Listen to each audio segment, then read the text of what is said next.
Hi, my name is Devin. This is Benaik. And we're here to talk to you about communion in literature.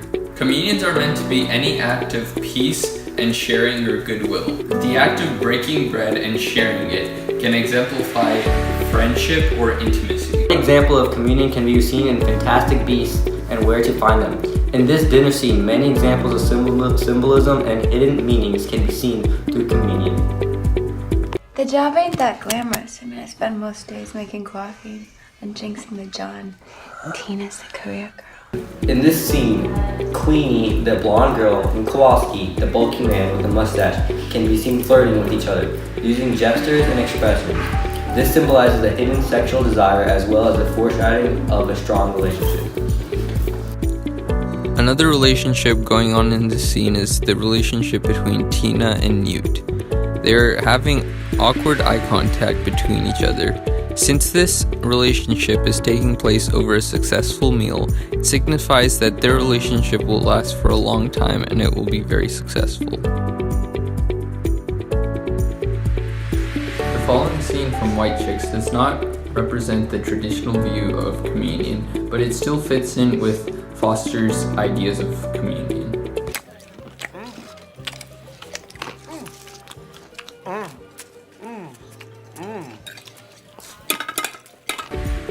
In this scene, the two people having dinner get their meal spoiled.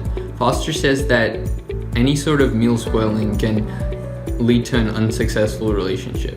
If you've watched the movie, you know that the relationship between these two characters doesn't last that long. The only sexual part about this scene is when the girl licks her fingers after eating her meal. The major turning point in The Great Gatsby is when Daisy, Tom, Gatsby, Nick, and Jordan all have a lunch on together.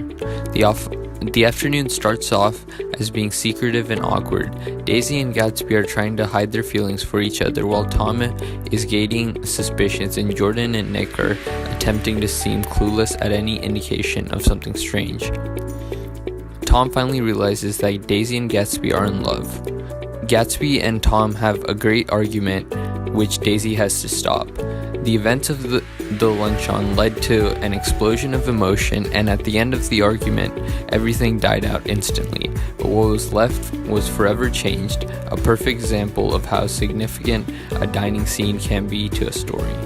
A few things you should have learned from this video is that whenever people eat or drink, that's an act of communion. Sharing meals is ritualistic. It can indicate a successful relationship or intimacy.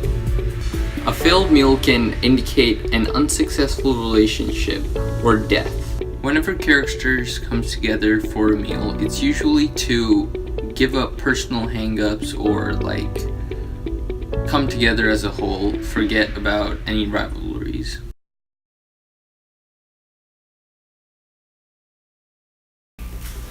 In Chapter 3 of How to Read Literature Like a Professor, Foster explains the literal uses of vampires and monsters as well as the figurative uses.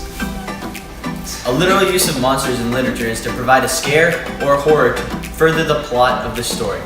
For example, Dracula sucks the blood out of his victims to gain youth. That is for him to basically survive forever and become eternal. Frankenstein by Mary Shelley is a classic Gothic fictional book. It's about a man named Victor Frankenstein who uses his intelligence to create a man from the body parts of dead people. However, Victor does not appreciate his creation and leaves the monster to fend for his own. The monster seeks revenge for the unkindness of man and starts to kill the family members of Victor. In the end of the book, Victor dies and his monster Frankenstein is never seen again. The use of a monster in this book portrayed the selfishness and irresponsibility of man. Victor did not take care of the monster he created, and in the end it led to his death. Oftentimes, authors use vampires as a way to express an older male character taking the innocence out of a younger female character. However, in the next example, we can see how vampires were used for the opposite purpose. I'm gonna make it go away, bro. I'm gonna make it go away.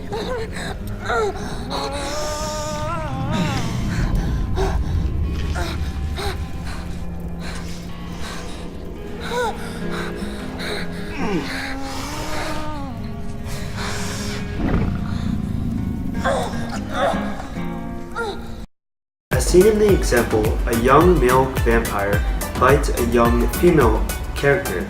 This can represent a sexual desire for the female, and is a way of portraying these ideas without explicitly stating them or showing them in the movie. As mentioned by Foster, not only vampires and monsters can show symbolic meaning. Evil twins and doppelgangers can symbolize the dual nature of characters within a plot. The contradiction between a character and his or her doppelganger can go a long way of showing a darker or hidden side of a character. For example, in the TV show The Flash, Savitar, an enemy of the Flash, also known as Barry Allen, reveals himself to be an evil doppelganger of Barry. In the show, Savitar has killed many people and is the polar opposite of Barry. But amidst all this, both Barry and Savitar share similar feelings and attitudes. They just go about them in drastically different ways. Like I told you from the beginning, I am the future Flash. Monsters and vampires in literature can be used as symbols or in a literal sense. These creatures help express ideas that authors could not explicitly state in their time, and this made writing that much better.